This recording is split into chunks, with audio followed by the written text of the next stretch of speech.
శ్రీకాళహస్తి నియోజకవర్గంలో పేదల సొంతింటి కల నెరవేరింది. శివనాథపురం వద్ద నిర్మించిన టీడ్కో గృహాల తాళాలను ఎమ్మెల్యే బొజ్జల సుధీర్ రెడ్డి లబ్ధిదారులకు అందజేశారు. ఒకే రోజు 1648 మంది లబ్ధిదారులు సామూహిక గృహ ప్రవేశాలు నిర్వహించుకోవడంతో అక్కడ పండుగ వాతావరణం నెలకొంది.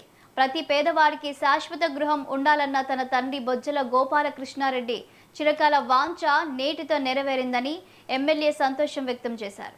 విశాఖలో ప్యాలెస్లు కట్టుకున్న గత ముఖ్యమంత్రి పేదలకు ఇల్లు కట్టించి ఇవ్వడంలో మాత్రం మీనమేషాలు లెక్కించారని వైఎస్ జగన్పై ధ్వజమెత్తారు.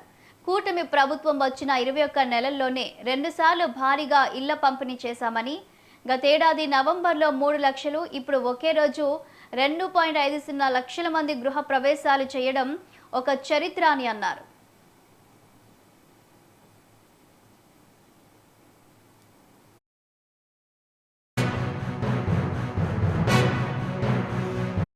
ఆయనే గుర్తొస్తున్నాడు. ఎందుకంటే ప్రతి ఒక్కరి మొహంలో చిరునవ్వు, ప్రతి ఒక్కరి మొహంలో ఆనందం.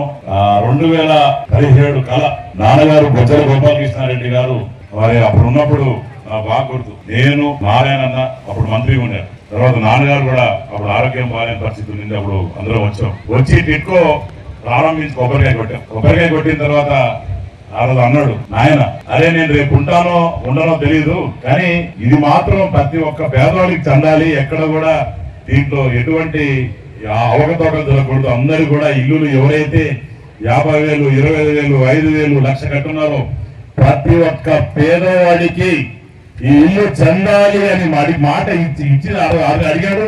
ఈరోజు ఆ గర్వంగా నాకు కలుపుకుంటున్నందుకు ఈరోజు ఆ మాట నెరవేర్చుకుంటున్నాం. ఆయనే గుర్తొస్తున్నాడు. ఎందుకంటే ప్రతి ఒక్కరి మొహంలో